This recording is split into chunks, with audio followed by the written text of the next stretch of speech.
Okay, hey! BOOZHOO. And welcome back to BOOZHOO, NANABOOZHOO, the podcast about OJIBWE language and culture. Huh, sweetie? That's right! It sure is. Ladies and gentlemen, please welcome the lovely and the talented. Sometimes people forget that. Natasha. Good home, BOOZHOO. Weenie Mushain. BOOZHOO, everybody! How's it going? How you doing this morning, sweetie? Oh, I'm doing great. How are you? Oh, I'm not too bad. Wednesday. Yeah, it's Wednesday. Hey, Jessica Wabooz. BOOZHOO, my girl. Good morning. How are you? Did you get yourself a cup of Makere Mashkiki Waboo? That's what they called it back in the day, huh, sweetie? They sure did. Makere Mush Kiki Waboo. I always kind of pause between mush and kiki. I shouldn't. It should be like Makere Mashkiki Waboo. Yeah. Black medicine water. And Hoa, Brandy Marie is here. BOOZHOO, Brandy. What's going on? We were just talking about coffee and its sacred principles and its place in our culture and our language, huh, sweetie? That's right. Everybody's like, oh yeah, Indian culture, that's like bow and arrows, right? It's like, no, it's having coffee. Culture is just, anything that you do. I think that's my mom once said, the definition of culture is the way we do things around here. Brenda Marie says, I have my favorite cup as well. Nice. It's good to have a cup of coffee in the morning. It's good to have a reason to get up in the morning. Remember that? Is that from The Outsiders? Or not The Outsiders, Ordinary People. Yeah. I think that was the first line in Ordinary People. To have a reason to get up in the morning is a very good thing. Because this kid was all depressed and he didn't have a reason to get up in the morning.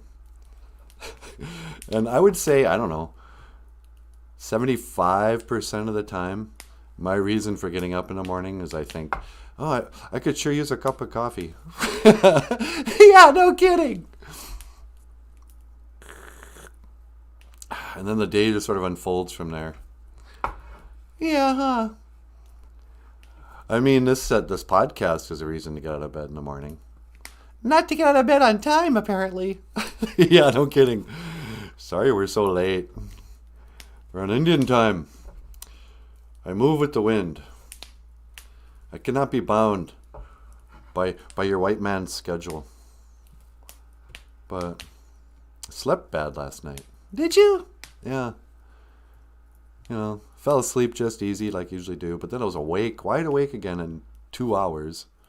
You get up, you have that midnight meal. Then go back to bed. Kind of sit around, didn't sleep real deeply. Went and got Bagheera.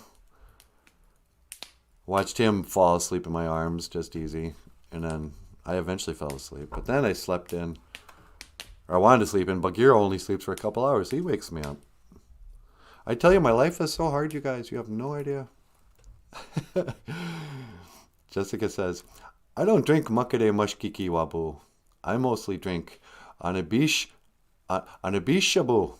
tea. Aabitoose. She's saying that right. Yeah, that's right. A lot of people just say, oh, tea is Aabitoose. But it's Aabitoose if it's hot tea. Yeah. She's old style. She's still drinking tea.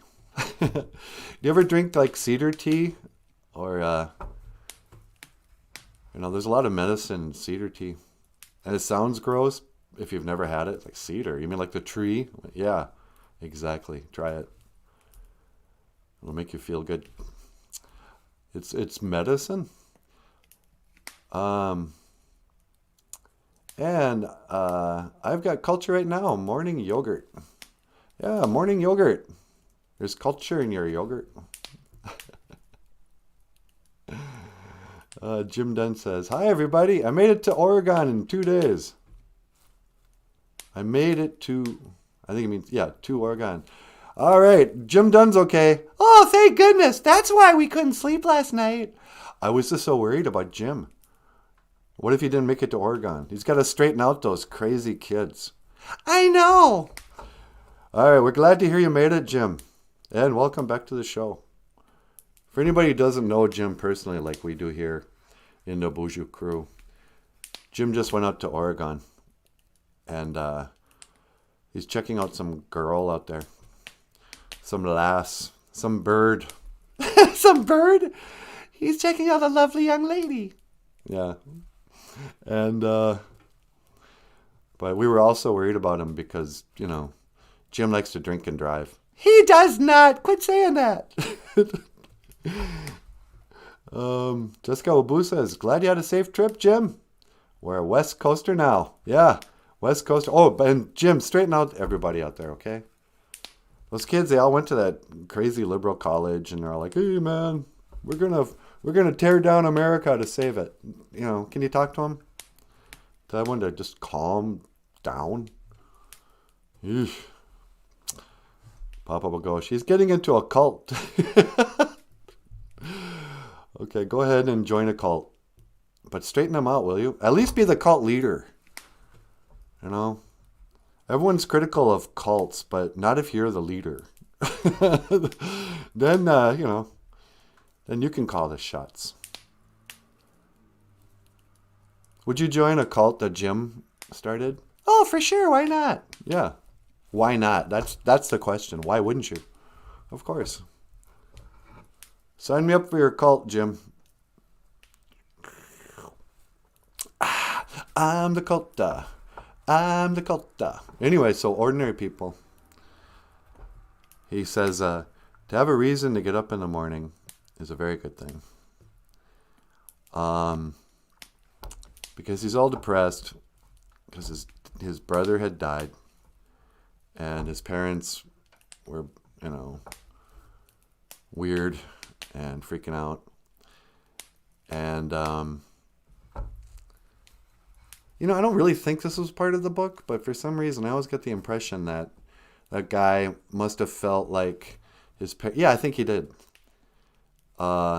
His brother's dead now, and so he's perfect in the eyes of his parents. And so this guy telling the story was the brother who survived, and he feels guilty, and he also feels like he'll never live up to his dead brother. And his parents are all messed up, and, you know, old Mary Tyler Moore and her dramatic movie debut.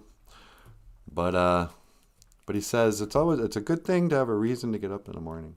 So think about that. What's your reason? Everybody's got a reason to live, as Paul Stanley said. Huh, Paul? Whoa, what? My table almost fell over. Huh, Paul? That's right. But it can't be your love. Everybody's got a reason to live, baby. Everybody's got a dream and a hunger inside. Everybody's got a reason to live, but it can't be your love. No, it can't be your love. No, it can't be your love. I love when you sing Paul Stanley. No, it can't be your love. I got a question for you. What's that? I want to know. No, I don't know.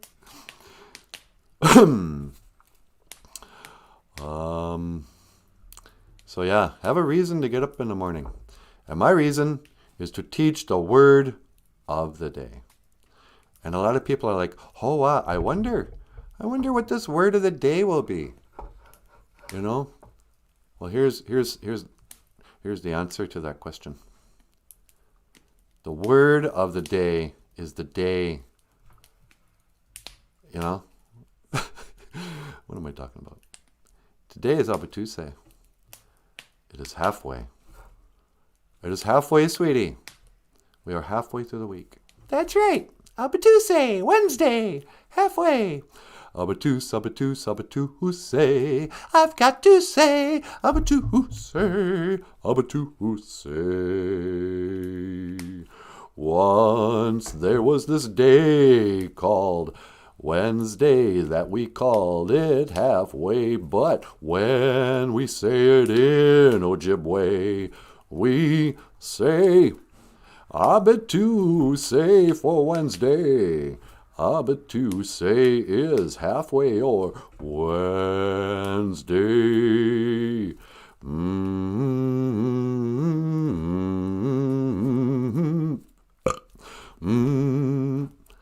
Are you singing the crash test dummies? Yep, very good.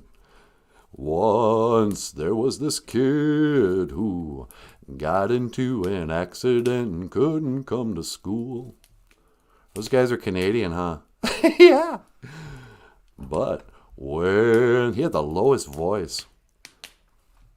Once there was this girl who wouldn't go and change with the girls in the changing room. But when they finally made her, they saw birthmarks all over her body.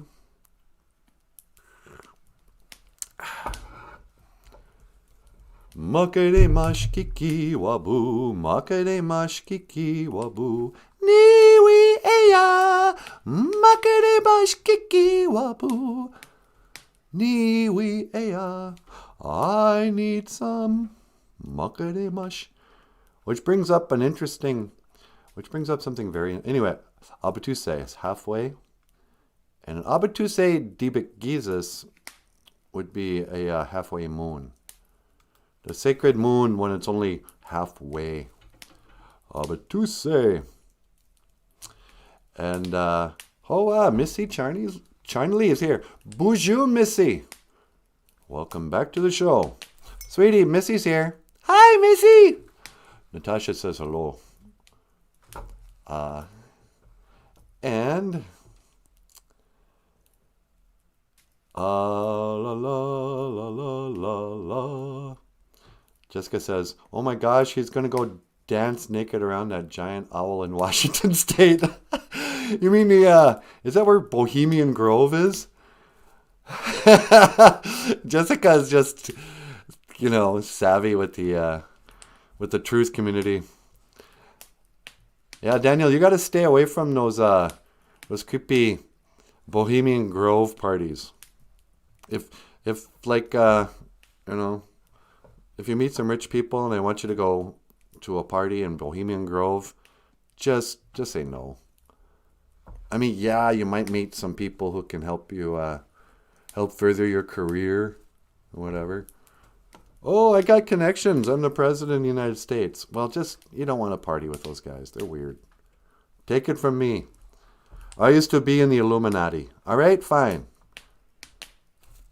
Should we finally talk about this, sweetie? You go right ahead. I don't think you have anything to be ashamed of. All right. Yes, it's true. Me, NANABOOZHOO. I am in the Illuminati. Illuminati confirmed. I climbed my way up the pyramid. I got this show because I went out to Bohemian Grove. I danced around with the Bushes and the Clintons. And, what else did I do? I know aliens, I've been to Roswell. I got a place in Roswell, New Mexico, in our underground base. Yes, that's me. I've been in charge of writing the history books, making up stories. Who do you think made up the Columbus story? Bingo, that was me. All this time, you were like, hey, what's all this crazy stuff on the back of the dollar bill? Well, I'm here to tell you on behalf of the boss of the Illuminati, that's me, That pyramid, we drew that on there because of the pyramids in Egypt, but we made that eye like it's floating off the top. That's the all-seeing eye. That's our special symbol that says we see all. You know, like your little camera. You know, right now you think you're watching me. I'm watching you. Because everybody else is here. So, yeah, that's me. What else? I faked all the history books. Oh, I faked the science books. Big Bang. I came up with that one. Anyway, kind of felt like I should get that off my chest. So yeah, this is the truth about everything. Yes, Michelle Obama's a man. The what else? Everybody's a transgender. Everyone who's a man is actually a woman, and vice versa. If you see them on TV. This is not TV. This is a podcast. So I'm real. I'm the only real thing you see. Everything else is some kind of crazy illusion with some sort of hidden agenda. But I came up with all that. So I guess I'm saying I'm sorry. You know, you don't even have to apologize, sweetie. I don't? No. Why not? Because, I don't know. Because whatever. Yeah. So, hey, well, how about this? I take it back. No, I'm not apologizing to you. Why should I? You know? Just because I wanted to start a secret society and influence the world and brainwash the masses, well, I need to apologize to you? Who are you? Well, oh, I'm sorry. I didn't realize you were God. I don't apologize. I don't bend a knee to anyone except the Creator. How about that? You tell him, sweetie. Yeah.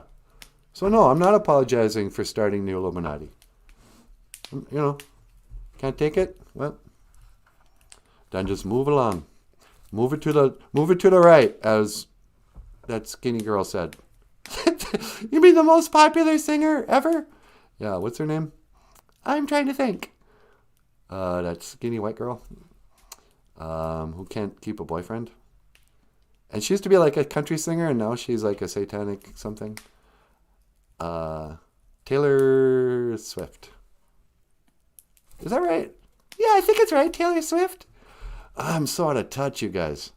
I don't even know who Taylor Swift is. I think she's that tall, skinny, kind of pretty. You know. She used to be really pretty when she was like a country singer. That first video where she's like got an acoustic guitar and she's like lying on a bed, curly blonde hair. Oh, just nice. Now you look at her and she's like Beyonce or something horrible. Jessica says, oh, that must be how you met Stephen A. Leon. It all makes sense. Yeah, exactly. Thank you, Jessica. Everyone's like, well, what's with the aliens on a gibberish? How come Stephen A. Leon is constantly in the background? I don't even know where he is now. Well, because aliens are real, I covered that all up. That was me.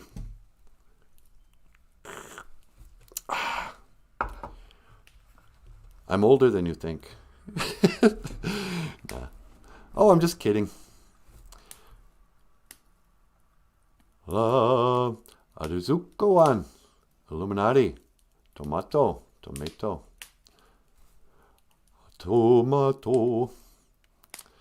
Jessica says, there's speculation that NANABOOZHOO and Natasha might be the same person.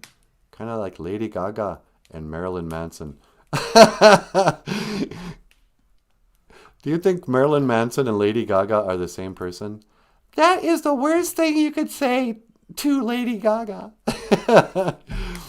I have heard the rumors that you and I are the same person. What? That's insane. How could that be? Well, I don't know. You know, how often are we really on camera at the same time? I could walk right over there right now and dispel the myth. Yeah, but don't do that, okay? Let them think. You know, what if I was just a transgender, and you know, once a day I put on a wig, you know, a short hair wig. Actually, your hair is pretty long too. I put on, fake eyelashes and glasses, change my clothes real quick. And go, oh, hi. I'm just a little girl now. Wouldn't that be funny? Oh, that'd be hilarious. But there's no way you could pull that off. Yeah, probably not. But I hadn't heard that about Marilyn Manson and Lady Gaga. They're both ridiculous, but Marilyn Manson has got to be the ugliest rock star there's ever been.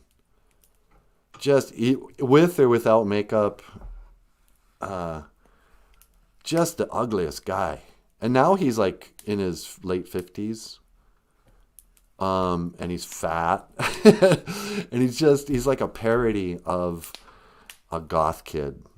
Marilyn Manson is like, the circus version of a goth kid. But to say that, and this is what I don't like about Lady Gaga, and Lady Gaga probably is transgendered, but she, her whole bit was kind of like, oh, nobody liked me in high school. I was an unpopular kid. I'm so weird. Oh, am I crazy? And you look at her and go, what? No. You're a blonde bombshell. You would have been in the top 1% of beautiful people in high school. There's no way they picked on you. Oh, I was unpopular. As a talented, rich, white, beautiful young woman. So shut up with your, oh, I'm so oppressed, Lady Gaga. But even so, I don't think Marilyn Manson is Lady Gaga. Unless, maybe Marilyn Manson's, maybe that's part of the makeup. That's Lady Gaga made herself ugly. Could be. Yeah, I can't stand either of them. Just their music is... no thank you. The best thing Marilyn Manson ever did was remake the Eurythmics song, and he did it terribly. That was his best song, and it just reminded you of just how good that the Eurythmics were. But you sound kind of crabby. Do I? Have a little bit of an edge on me. Aabitoose, Wednesday. Maybe I should look at some fine art. If we look at fine art, this can soothe the soul. No, kids. I'm talking to the children. You might wonder sometimes. You go, oh, wow. I tune into this show. And there's all these cartoons on the wall.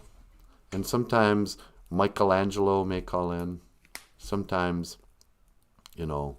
Vincent van Gogh, whoever. There's all this talk about art. Who cares about art? Well, this is why art is important. You have a soul, right? And sometimes you can use that soul to create art. But sometimes you can soothe that soul by taking in art. So we're going to look at it in a gibberish cartoon. This is the best that art can become. An illustrated introduction to OJIBWE. This is an Ojibberish cartoon by Michael Lyons. Who's Michael Lyons? You ever hear of Michelangelo? Yeah. Who do you think taught Michelangelo? That's right, Michael Lyons. Oh, but Michelangelo lived, thousands of years ago.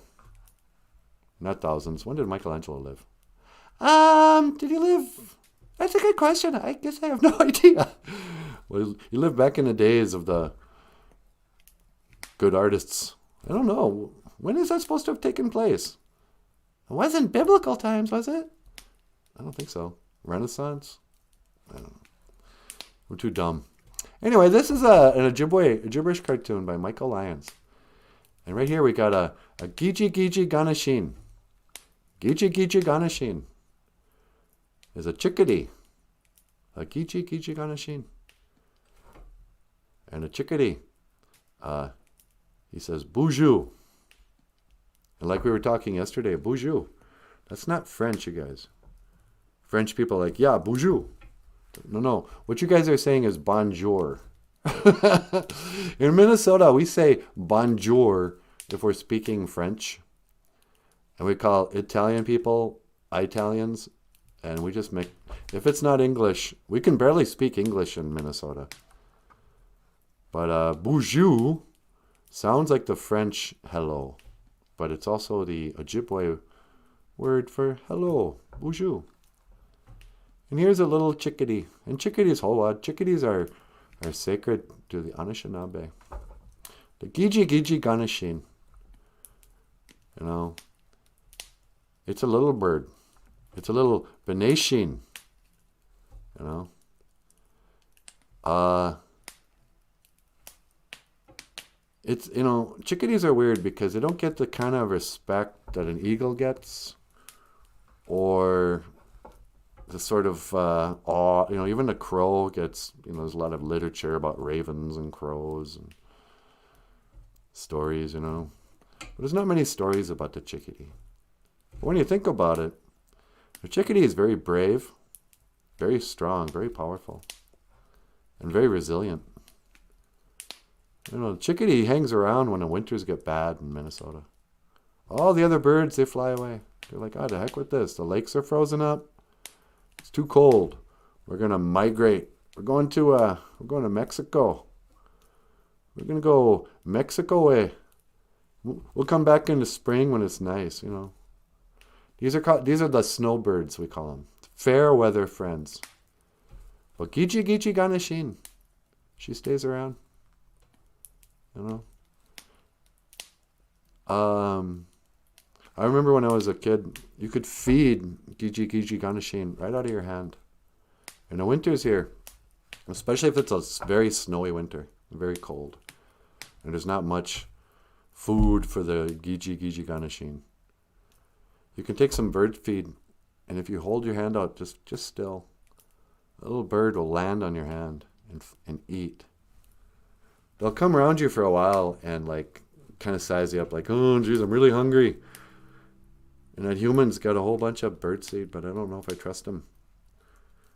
I'm just sort of perfect on a Ritz cracker. I don't want to tempt him. And this guy's, one of his friends is a cat, and you know how us birds feel about cats. But eventually he would just land it on my hand, fed him, you know, and then flew away. And you realize that Giji Ganeshin, they weigh next to nothing, huh, sweetie? That's true. There's just nothing.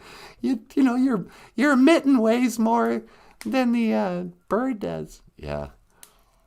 So, I don't know. I think they're kind of cool birds. I appreciate the Giji Ganeshin. And you see them in the summer, a lot more of them in the summer, it seems. Or they're just more busy, but they'll greet you first thing in the morning. They like to gather in the morning around a car, huh? Yep. And Giji Ganeshin, Beneshin is the chickadee, the most underrated of the great birds, in my estimation. Anything else, sweetie? No, that's pretty good. All right. Let's get rid of this. Gibberish. On sale now at Amazon.com. Click the link below.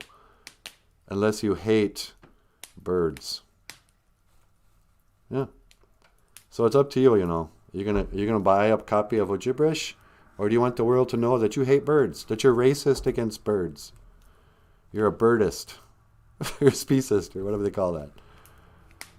Do you think that's going to sell books? Yeah, you got to guilt them. So, for people who don't hate, order Gibberish today. An illustrated introduction to Ojibwe mowing. But if you're racist, just never mind. Go ahead. Live your life. I'm not here to tell you what to think. You know? That's between you. You and your creator. Today's Ojibwe word of the day is brought to you by KBFT. KBFT 89.9. Community Tribal Radio. Rockin' the Boys Fort Reservation in northern Minnesota. When you want to rock, when you want to roll, KBFT Tribal Radio. You're not on the radio. No, but I should be. What do you think? Should we quit doing this live stream thing? There's a lot of work to videotape us. We could just do a radio show. Yeah, but the radio's dead. And nobody listens to the radio anymore. Oh, yeah, they don't, do they? I don't think so. And if you need a friend. Yeah, video killed the radio star. And the internet killed the video star. Killed the TV star. That's what it was. That is one thing I really like about this COVID chapter we're living through. The COVID chapter? Yeah, that's what I'm calling it. We're witnessing the death of the celebrity. You know? Social media, it was like the death rattle of the celebrity. When Twitter came out, we suddenly all got to look behind the curtain. We could see, backstage of concerts. You could be getting a home of these movie stars. See what they actually sound like when there's no script. Then when the pandemic thing locked down Hollywood, you got to see talk show hosts try to do their jobs without a laugh track and the studio audience and other movie stars to kind of make their show interesting. And one by one, oh, and also the cancel culture. But one by one, you saw, the movie star and a rock star get sort of humbled and canceled. Now, like, I don't know, just you name it. Nobody. We used to think of movie stars. Let's face it. We elected Ronald Reagan and Arnold Schwarzenegger, and everybody trusted Tom Hanks. But now, I don't know. I think we're seeing that if the Oscars or anything, or whatever that was, the Academy Awards, if that says anything, you can tell. People are losing interest in stars. Yeah, I think you're right. Let's see. Somebody's talking about vampires here. Michael Lyons has been around for thousands of years. He's a vampire. And how he had enough personal experience to write Amic's Blood. He knows the ins and outs of the vampire life. Interesting point, Jessica. Michael, are you a vampire? Are you thousands of years old? Can we talk about something else? Did you guys hear that? You are, aren't you? I don't want to talk about it. Okay. Welcome back to BOOZHOO, NANABOOZHOO. Podcast about vampire. You know what this makes me wonder? Sweetie, can you get the count on the line? Yeah, sure. Hold on. We're going to go right to the source. Maybe you don't want to talk about this, Michael, but I know a vampire who does. You going to call the count? Yep. Okay, it's ringing. We're going to get the Count from Sesame Street on the line. Hi, Count. How you doing? This is Natasha from the BOOZHOO NANABOOZHOO podcast. Yeah. Well, I was wondering, do you want to be on the show today? Okay, hang on. All right, he's on line 2. Thank you, sweetie. Line 2. Count, welcome to the show. How are you doing, NANABOOZHOO? Oh, I'm doing really well. How are you? I'm doing quite well. I just gone to bed, actually. You went to bed? Why? Well, it's early morning. That's always when I go to bed. Oh, right, because you're a vampire. That is right. That is correct. Well, let me ask you a question, Count. Yes, what can I do for you? Number one, how come our voices are so similar? You know, I never really noticed before now. But you are right. Our voices, we almost sound like we could be the same person. Yeah, okay. So anyway, say, can you clear something up? Michael's being very, I don't know. He doesn't want to talk about it, but Some people are wondering if maybe he was a vampire because he wrote that book, Onyx Blood, about the vampires. And you're a vampire, right? Yes, that is correct. I am a vampire. I have been alive for many, many moons. Yeah. So you live on the blood of the living? Yes, that is correct. I am cursed to walk the land as the undead, the unholy terror of the night. Yes, thank you. So is Michael part of your club? You know, I would never want to out another vampire if he doesn't want to be outed. You know, it's kind of like being gay. You know, you don't just say that. No, I never really think about it that way. Yeah, come on, have some sensitivity. You know, NANABOOZHOO. Yeah? You need to work on yourself. You've got an ugly side. Nah, come on, man. No, I'm serious. Why can't you leave Michael alone? Maybe Michael has a personal life. Well, I don't think it's that big of a deal. No, I'm standing up for someone because there's no one there to stand up for him. Michael, are you mad at me? Not at all. No, he's cool. I was just kind of clowning around.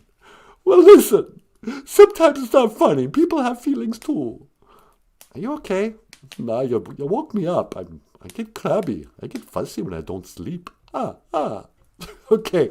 Well, look, man, I'm going to let you go back to bed. I'm sorry I woke you up. Okay. And once again, quit outing people. It is none of your business if they're vampires or not. Believe you me, if Michael's a vampire, you will know soon enough. Okay. Well, I'll see you later, Count. Okay. Gigawabamin, Minawa.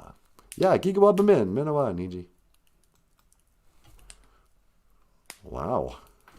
Yeah, sorry, dude. I didn't mean to pry. No, it's totally cool. And no, I'm not a vampire. Oh, okay. Ew. So, yeah. Isn't Marilyn Manson Charles' kid? Charles Manson's? Yeah, well, that would make sense. Because Charles Manson and Marilyn Monroe. A lot of kids don't know this. Kids, here's a little history lesson. Back in the days of their grandfathers, there was a beautiful lady named Marilyn Monroe, who was a movie star. And she fell in love with a murderer and a cult leader. Here we go again, cult leader. Named Charles Manson. And they had a little baby. They fell in love. And one day they said, you know what we should do? Let's get married and have a baby. And so they went and they got married. And everyone came to the wedding. Oh, it was all movie stars and cult members. And they had a big feast. And everybody was so happy that their friends were getting married. And sure enough, 9 months later, Marilyn Manson was born. Oh, they were so happy. But the problem was, he was so ugly. They looked at their little baby and they're like, ugh, why is he so fat and effeminate looking? If you're going to do that kind of makeup thing, you should at least look like David Bowie. You know, even Paul Stanley can pull off the drag look better than you. You know, you got to be attractive to try to look like a woman. So that is why Marilyn Monroe killed herself and why they arrested Charles Manson. They said, Charles Manson, your son is too ugly. We're going to have to arrest you. And Marilyn could not live with such an ugly baby, so she killed herself. I'm sorry, you guys. Sesame Street is brought to you today by the letter S for suicide and the letter C for cult leader. And the number 33 for Freemasonry. And the number 666, the number of the beast. Woe to you who reckons the number of the beast, for it is a human number. Huh, sweetie? Its number is 666. Thank you, dear. I lived alone. Daniel Black's the only one who'll get this joke. That's a song from Iron Maiden. Iron Maiden, man. Anyway, what are we talking about here? I think we're talking about Marilyn Manson, and you're saying some really cruel things. Oh, yeah. Papa Bago says, love him. It is the state bird of Massachusetts. Oh, I didn't know that. Chickadee is a state bird of Massachusetts and Maine in the United States. And the provincial bird of New Brunswick in Canada. Well, there you go. Maybe people do appreciate the chickadee more than I give them credit. Papa Bagosh got some bluebirds and a red fox in the middle of it all. Michael and the Count go way back. Yeah, they do. When did you meet the Count originally? Oh, I was probably in elementary. Yeah. Did he bite your neck and turn you into an... Oh, I'm sorry, I wasn't going to do that. I'm going to quit trying to out vampires. You know. Yes, we all know the royal family are vampires. Yes. I think it's been said to death that adrenochrome is a real thing and all the Hollywood stars are drinking blood, so they're technically vampires too. You know. I mean, we don't have to rehash all that, you know. Have you seen Celine Dion lately? Yeah, she looks like a ghoul. Yeah, a ghoul. You know, just take a look at some of your favorite former celebrities. Celine Dion. She looks like a walking zombie, just a walking dead. Well, she's a vampire. And the Wuhan clinic made a tainted batch, or they tainted a batch of this adrenochrome, the blood with high adrenaline in it, so they can get its life-saving properties. Kind of like coffee, huh, sweetie?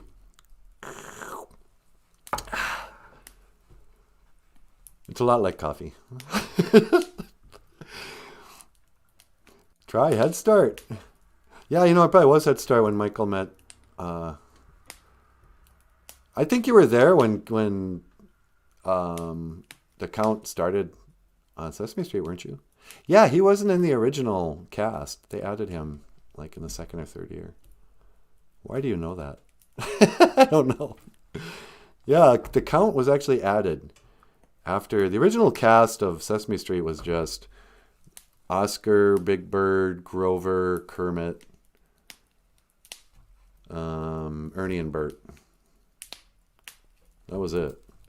And then they introduced, and Cookie Monster was also in the original group. Then a couple years went by and they introduced the Count. And he was much cooler. Because he was a different kind of monster. You know, the Cookie Monster and Grover was a monster. That was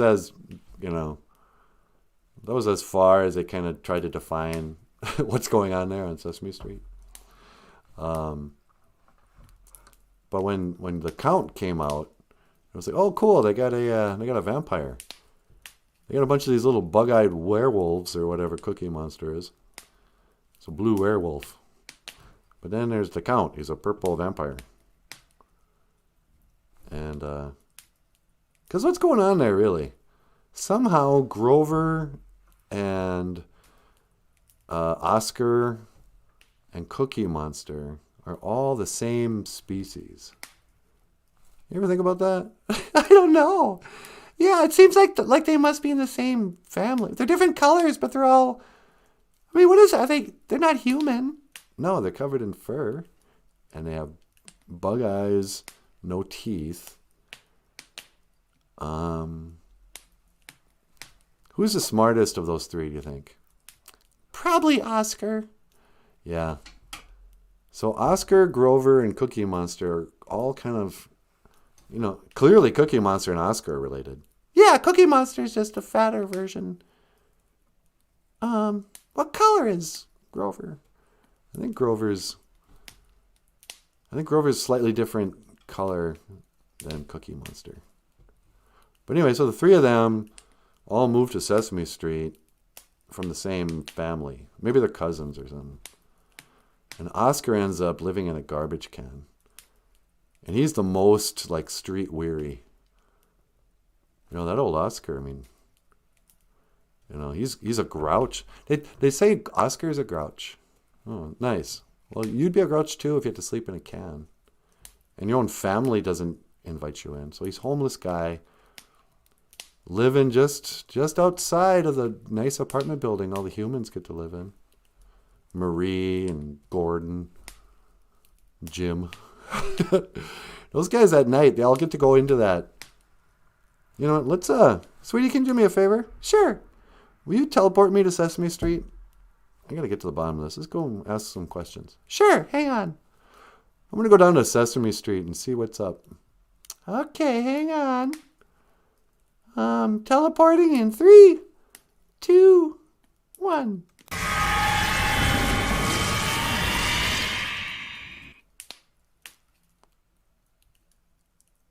And I thought we had a Sesame Street background. La, la, la. Sweetie, I don't know where I sent you. I'm going to send you to the woods.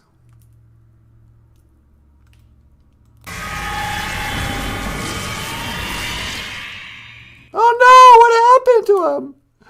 Let's try that again. Nope.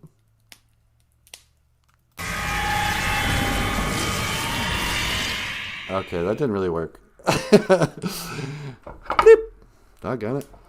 I keep on almost knocking this down. Hello, everybody.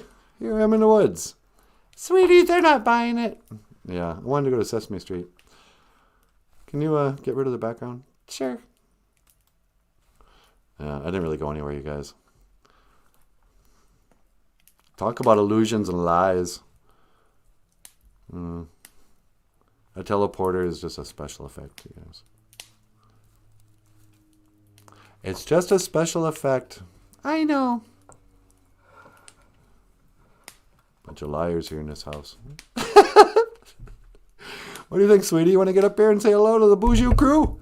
I could get up there and say hello to the BOOZHOO crew. All right, you guys. I'm going to mahjong. You know what you could do? You could teleport me away, and then you could get up here and say hello to people.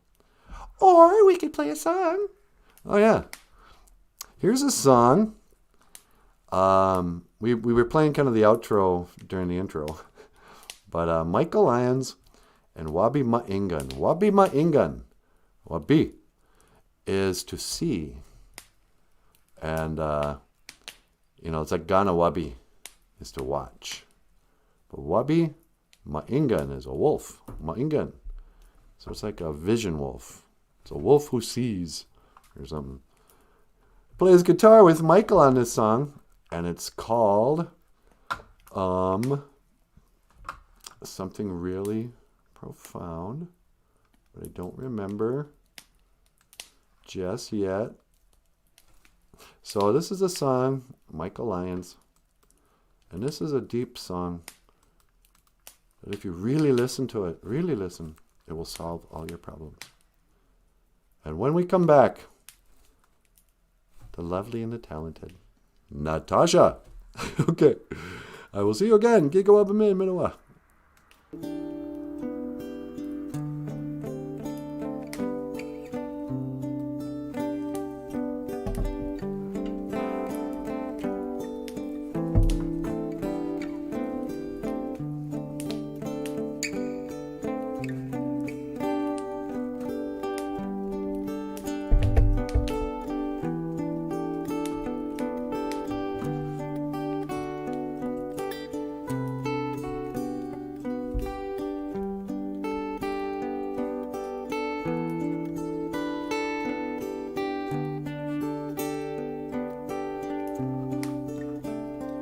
Emily's got one crazy eye. She looks to the west and she looks to the sky.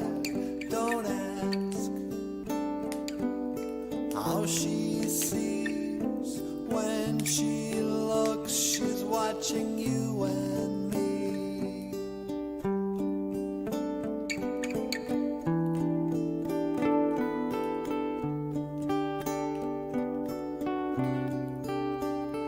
Emily knows something about blow.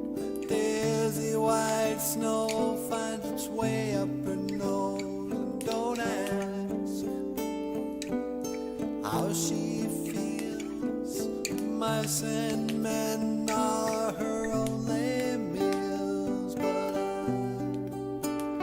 I can only say that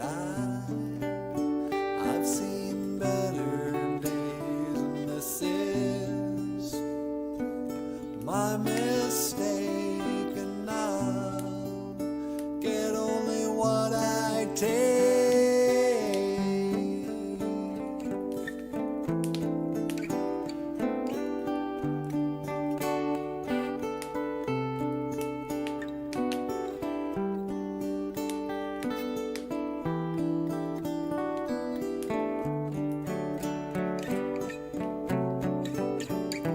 You are so messed up, I don't know why I even tried.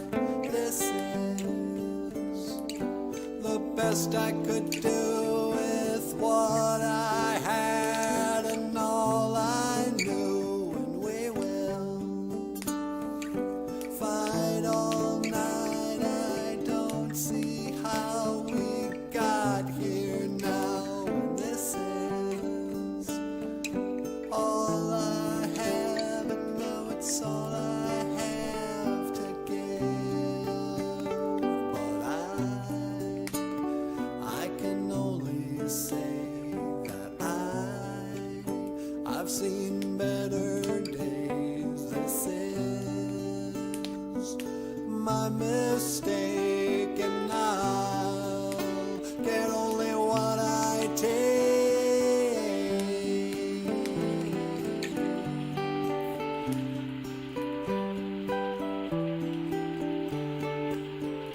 Maybe tomorrow, maybe tomorrow, maybe tomorrow.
I'm so sorry, you guys. Why do I always do that?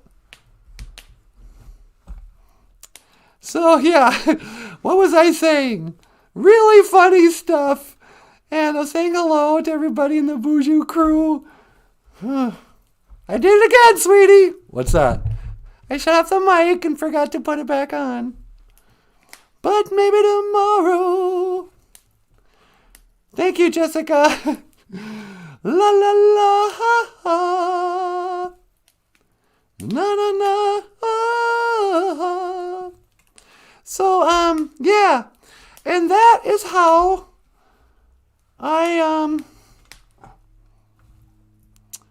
that's how I met Barack Obama. And that's how I found out that Michelle Obama was a man. No, just kidding. You know what I thought was great? What's that?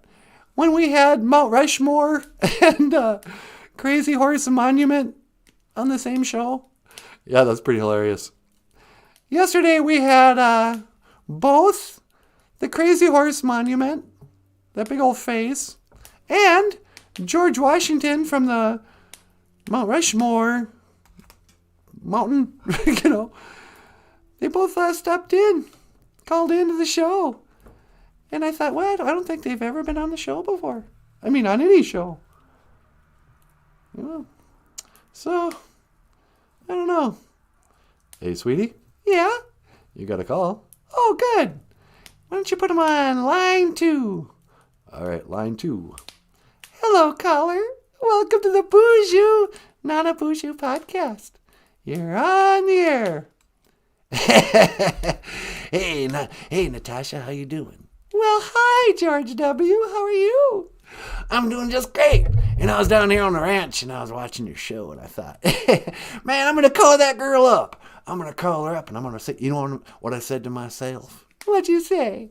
I said, I'm going to call that girl up, and I'm going to say, BOOZHOO. Hey, you could have used OJIBWE. That's right, because I watched that show, and I learned a little OJIBWE. I learned that BOOZHOO, that means hello. That's right. And Giga Waba Min, that means I'll see ya. Uh-huh. What else do you know? Well, let me see if I can remember. Now, today is Wednesday, right? That's right. So that'd be Wednesday, let me think. Is that something like a Aabitoose? Yeah, Aabitoose. Here, let me pull up the... Aabitoose means halfway. Aabitoose. That's a crazy word, man. Yep. Aabitoose is Wednesday. Well, all right. All right. You sound like Matthew McConaughey. Matthew McConaughey, well, he's a good old boy. Yeah, I guess. Yeah. Hey, hold on a second here. Let me just check something out here.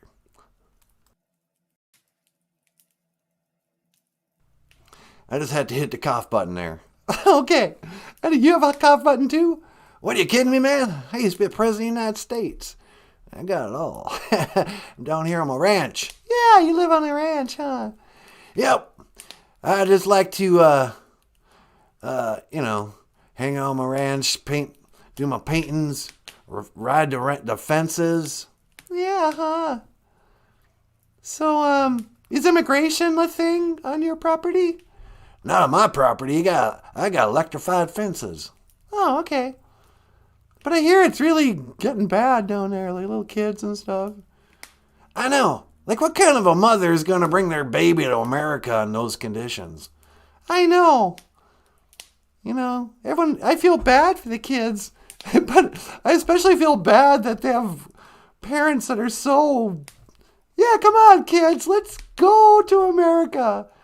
Oh, are we going to pack up a suitcase and, apply, whatever? Do we know anybody? Nope. We don't even speak English. Let's just run for the border. We might get through. Oh, okay. I know, it's crazy, man. But I got my Secret Service. I got my CIAs. Well, Secret Service and CIA are different, aren't they? I don't know, man.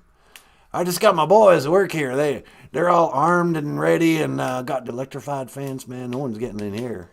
Yeah, okay. So why'd you call? What's up? What can I do for you today? Well, man, I was just watching. I just want to say hello, You're doing a heck of a job there, sweetie. Oh, thanks. What's NANABOOZHOO up to? NANABOOZHOO, what are you up to? Just manning the phone lines here. You just manning the phones. Man on the phones. You think that long-haired boy is a man?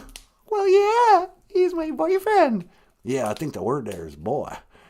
If you ever want a real man, you come down here to Texas.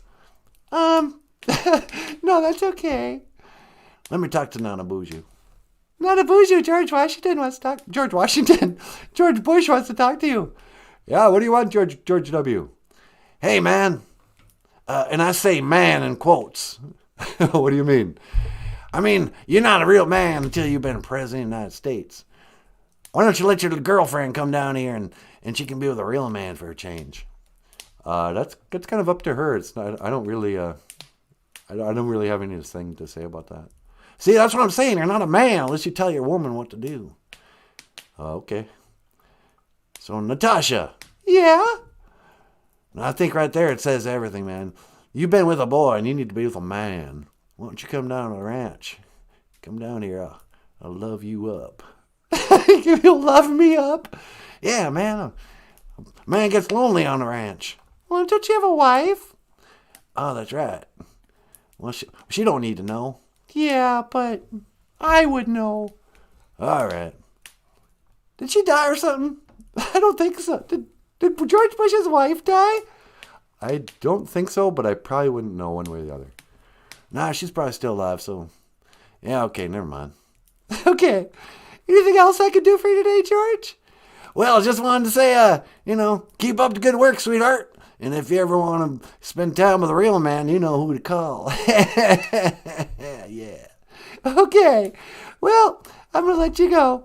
All right, sweet cheeks. Gigawa me midawa. Hoa. Okay. Gigo off me, minawa, hoa. He called you sweet cheeks. Yeah, that's the second day in a row. Somebody called me sweet cheeks. I guess I just got the sweet cheeks. Okay. So yeah. What else? So George Bush seems to have kind of a thing for you. Yeah. We learned that chickadees are actually kind of respected around the world. A couple of states have the chickadee as their bird. We got the loon. Oh yeah, Minnesotans. You know what your bird's going to be? The loon. Because you're loony. Nah. And we learned that Aabitoose is halfway. That Michael Lyons isn't a vampire? Is that what we learned? Yeah, I'm not a vampire, but we also learned that you're not supposed to try to out people if they're vampires, and they may not want people to know. And the Count was kind of annoyed by that. Yeah, I'll say he was. And we also learned that Grover and Oscar and Cookie Monster are all cousins. And Oscar is probably the smartest. So where does Elmo fit in? Oh yeah, Elmo looks just like those guys too, only he's red. I feel like Elmo is kind of the like the nephew or something. Is Elmo even a boy? Yeah, Elmo. Oh yeah, of course. He just speaks with that high. Tickle me, Elmo. You know, it's ridiculous. But yeah, Elmo came in long after those guys. Elmo's like, maybe Elmo's like the illegitimate child of Oscar. Maybe Oscar and somebody red got together and made a baby. Anybody red on that Sesame Street? Anybody red? I think Elmo's the only one. Yeah, huh? Who are Elmo's parents? Oscar and somebody red. Wouldn't it be weird if, like, that dinosaur, that purple dinosaur? Barney? Yeah. What if Barney and Oscar got into a fight? I feel like Oscar would totally beat up Barney. No way. Barney's way bigger. Yeah, but Oscar's mean. Oscar's tough. Oscar's like Rorschach. Yeah, he is. You know, he's like lethal. He's deadly. You don't want to mess with Oscar. So what do you guys think? Who would win in a fight? Oscar or Barney, the dinosaur, the purple dinosaur? Do you think the Slee Stacks would win in a fight against all those guys? Oh, for sure. But Slee Stacks have crossbows. Oh, yeah. La la la da da da. Hoka hey. So this is the story of how Oscar became a father. Back in the days of the grandfathers, there was a half man, half werewolf with bug eyes who lived in a garbage can. He was green and furry. And he was depressed. But people just called him a grouch. This is the story of Oscar the Grouch.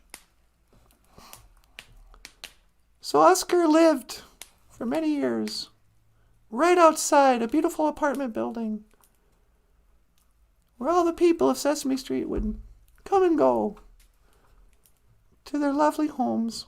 But not one of them ever cared about Oscar enough to invite into their own home. They're like, no, you're half werewolf and you're all green And we don't like your disposition. You know, you don't count like the count. You just don't count. How about that? And so he grew more and more depressed. And his heart became bitter and hard. And the rest of Sesame Street, they didn't realize just how much he learned to hate them, to resent their happiness, their togetherness, their lessons in life. He was always left out. So one day he plotted revenge. He said, I will tear down this whole apartment building with a hijacked 747. So Oscar set about he conspired to attack Sesame Street with a 747. And the morning came. He prayed to Allah to steady his hand and give him the courage to do what must be done. So he went to the airport and he got on the plane and then he got a box cutter and he was like, hey man, you better let me fly this plane or I'm going to cut you with this box cutter. And the pilot was so scared. He was like, go ahead. I'm not going to do anything. And so Oscar gets in that cockpit and he's flying around. He'd never flown a 747, but it's not that hard, you guys. You can just do it.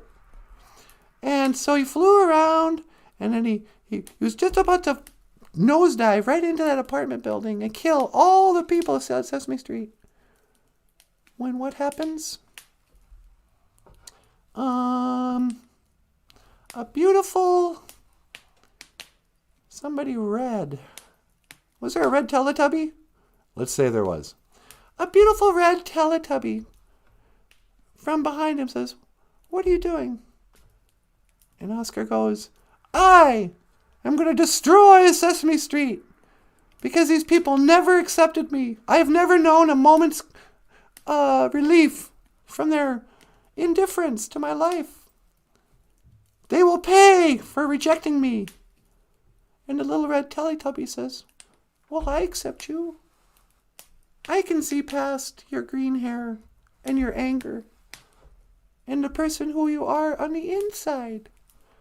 And just then Oscar turned around and he looked into what he thought was the most beautiful red Teletubby he had ever seen in his life. And he thought, maybe if just one person could see some good in me, I could become good. I could turn away from evil. And that's what he did. And he put his box cutter away and he goes, excuse me, Mr. Captain Pilot. You can have your plane back. I've changed my mind. I will not fly this plane into the Sesame Street apartment where everyone lives. I will not destroy the lives, the countless lives of the Muppets and the humans and the big birds and the Snuffleupaguses. Instead, I will devote my life to love. And he took that red Teletubby into his arms. And as the years went by, they fell in deeper and deeper in love. And they married. And one day they had a baby. And that little baby was, Elmo. But, as things happen, the honeymoon season was over and their love kind of grew stale. And Teletubby and Oscar decided to separate. And so now Teletubby kind of turned Elmo against his dad. She said, oh, your dad's just a crabby old homeless guy. And don't even go there. Don't even talk to him, she said. And so that's why you never see Elmo and Oscar talking. And why Elmo doesn't live with his dad. Because it's just a garbage can. And this has been the story of Oscar and his son, Elmo. To learn more about Sesame Street, watch PBS and listen to KBFT 89.9. Rockin' Boys Fort. Northlands Community Radio. I don't know. All right, well, that's probably enough for today. Did you want to add anything, sweetie? Nope, that's pretty good. Okay, guys. Well, I, for one, just want to say, miigwech bizadawieg. Thank you for listening. And miigwech kalawabieg. Thank you for watching. BOOZHOO, NANABOOZHOO, the podcast about Ojibwe language and culture. I am Natasha. This is NANABOOZHOO. BOOZHOO. This is Michael Lyons, not a vampire. Hello, everybody. And I will see you again. Gigawabba Minawa. La la la la la la la. Bum ba da bum bum ba da bum.